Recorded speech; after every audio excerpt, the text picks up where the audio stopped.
안녕하세요, 사옥입니다. 여러분, 혹시 술을 즐기시나요? 저는 사람 많고 시끌벅적한 술자리는 피하지만 그렇다고 술 자체를 싫어하는 건 아닌 것 같습니다. 그런 저의 최애 해장 메뉴는 바로 햄버거인데요. 그런 의미에서 오늘은 여러분의 버거를 상징하는 번아웃에 대해 이야기해보도록 하겠습니다. 들어가기 전에 제 이야기를 살짝만 풀자면 저는 제가 절대 지치지 않을 줄 알았습니다. 매일 조금씩이나마 성과를 내는 게 재밌었거든요. 게다가 내 손으로 선택한 길인데 지쳤다며 아무것도 하지 않는 건 그냥 일하기 싫은 핑계라고 생각했어요. 그런데 몇 년이 지난 지금은 생각이 많이 바뀌었습니다. 성격에 따라 그 속도만 다를 뿐 일의 성패를 떠나 번아웃이란 건 반드시 올 수밖에 없는 거라고 생각해요. 오늘은 이렇게 찾아온 번아웃을 어떻게 슬기롭게 극복할 수 있을지 제 경험을 살짝 풀어보는 시간으로 준비했는데요. 아직 번아웃이 오지 않으셨더라도 혹시 모를 일에 대비한다는 의미로 살짝 들어주셔도 좋겠습니다.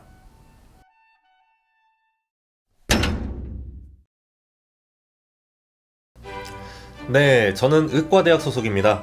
물론 하는 연구가 순수한 의학 혹은 생물학과는 거리가 꽤 멀긴 하지만요. 보통 의학에서 질병이라고 하면 우리 몸이 정상 기능에서 벗어난 상황을 의미한다고 어디서 주워들었던 것 같습니다. 질병 연구가 주로 관심을 갖는 이슈는 이 정상을 이해하고 어떤 비정상적인 현상의 원인을 밝히거나 이를 해결하는 것에 있는데요. 저는 번아웃 역시 우리의 몸과 멘탈 건강에 영향이 있다는 점에서 비슷한 맥락으로 이해해볼 수 있지 않을까 싶었습니다. 물론 질병 수준까지는 아니겠지만요. 번아웃을 슬기롭게 다룰 수 있는 열쇠도 이러한 이해에서 출발할 수 있지 않을까 싶어 생물학을 잘 모르는 제 수준으로 문헌조사를 해보고 30초 요약을 준비해봤습니다. 먼저 번아웃은 그 자체로 어떤 아픈 상태는 아니지만 잘 해결되지 않은 만성적인 스트레스로 인한 신드롬 정도로 합의되고 있었습니다. 스트레스에 대응해 우리 몸에서는 다양한 생물학적 반응이 나타나는데요.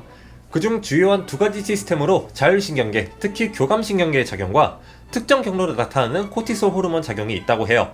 과학 시간이 아니니 자세한 건 제쳐두고 정상 상태에서 이들은 스트레스 탈출에 위한 몸을 만들기 위해 각각 적당한 수준으로 발동했다가 멈추는 일종의 균형을 이루고 있는데요. 번아웃 상황에서 이 균형이 깨진다라는 일부 보고가 존재했어요. 물론 다양한 컨파운더, 그러니까 결과에 영향을 미치는 다른 원인들 때문에 이것이 꼭 번아웃 때문이라는 보장은 없겠습니다만 아무튼 번아웃과 불균형 사이에 연관이 있을 수 있다 정도로 이해할 수 있겠습니다. 그래서 이 균형이 깨지면 어떻게 되는데? 스트레스 상태에서는 호르몬의 영향 등으로 몸속에서 다양한 일들이 도미노처럼 일어나는데요. 불균형으로 인한 지속적인 스트레스 반응 상태는 노화 가속, 당뇨와 같은 대사 문제, 뇌구조 손상으로 인한 인지저하 혹은 수면장애 등과 연관이 있다는 보고가 있었습니다. 뿐만 아니라 면역기능 저하와의 연결고리들도 보고되고 있었어요. 자, 중요한 것. 이렇게 말씀드리긴 했지만요.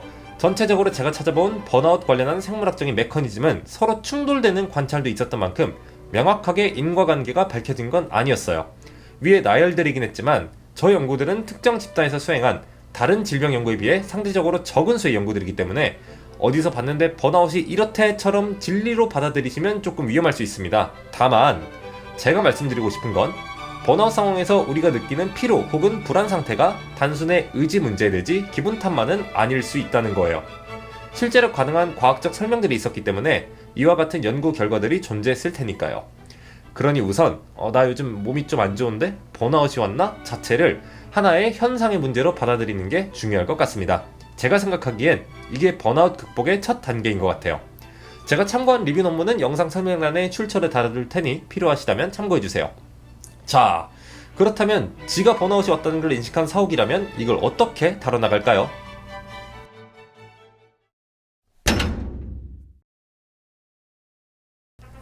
경쟁할 의무도 없고 링도 코스도 없어. 그래서 얻는 행복도 있는 거겠지.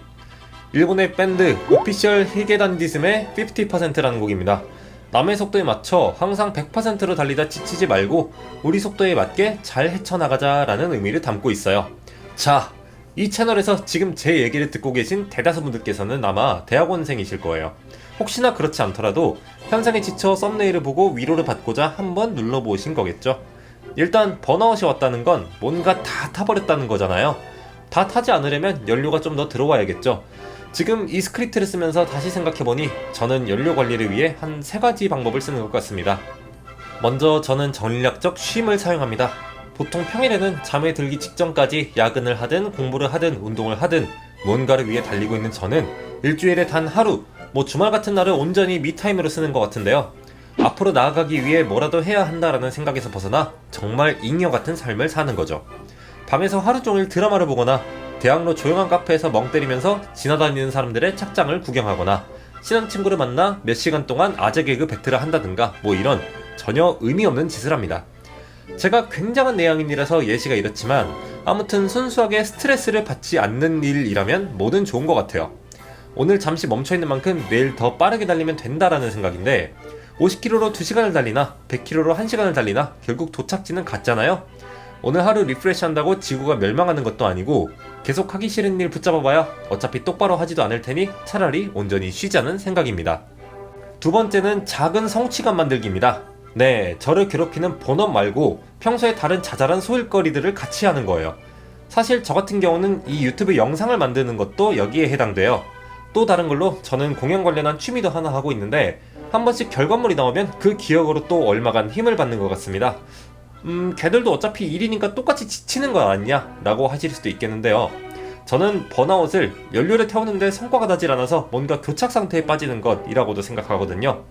뭔가 열심히 해서 끝냈다 라는 성취감을 자주 느끼는 것 자체도 중요한 포인트 아닐까 라고 생각합니다. 이걸 대학원 연구로 살짝 끌고 가보면요. 메인으로 큰 프로젝트 하나를 하면서 동시에 개인적으로 궁금했던 작은 프로젝트를 서브로 준비하는 것도 전략이지 않을까 싶어요. 메인이 잘 안되면 잠깐 서버로 다녀온다든지 하는 식으로 관리해볼 수 있지 않을까 생각합니다. 마지막은 그럼에도 불구하고 집중하기입니다. 우리 종양 한번 생각해볼게요. 가장 확실한 치료법은 종양을 몸 밖으로 빼내는 것일 거예요. 종양이 커지지 않도록 억제만 하는 건 시간을 벌 수는 있겠지만 그렇다고 종양이 근본적으로 치료되기는 어려울 겁니다. 번아웃이 왔을 때 잠깐 멈춰서 무엇이 나를 지치게 했는가를 돌이켜보면 나를 괴롭히는 문제가 그 중에서도 가장 큰 거 하나가 있긴 할 거예요. 그럼 이제 우리의 첫 번째 목표는 그걸 없애는 겁니다. 쉴 땐 쉬면서 다른 일로 성취감을 얻어가며 자신감을 얻고 그 동력으로 최종 보스인 번아웃의 원인을 제거하기 위한 플랜을 세우고 행동하는 거죠. 그리고 마침내 그 녀석을 무찌른 뒤 떠나는 잠깐의 휴가를 상상하는 겁니다. 그날이 빨리 오기를 바라며 그럼에도 불구하고 한 번 더 힘을 내보면 좋지 않을까 생각해요. 핸드폰도 하루 종일 일을 시키면 과열되는데 몇 달간 달려온 사람이라면 당연히 지칠 수밖에 없겠죠. 사실 저는 T적 사고가 굉장히 강한 인간인지라 제 제안이 마음에 안 드실 수 있는 것 알고 있습니다. 그런 말 많이 들어봤거든요. 그러니 오늘 아우트로에서는 오늘 영상의 주제를 짧게 다시 요약해보겠습니다. 번아웃이 온 건 약해서 그런 게 아닙니다. 오히려 이걸 이겨내는 건 내 상태를 받아들이는 것부터 시작하는 것 같아요. 쉼이든 재정비든 작은 변화가 있어야만 오늘과는 다른 내일의 나를 만들 수 있을 테니까요. 그런 의미에서 저는 낮잠 한숨 자러 가보겠습니다. 여러분의 행복을 응원합니다. 사욱이었습니다. 봐봐.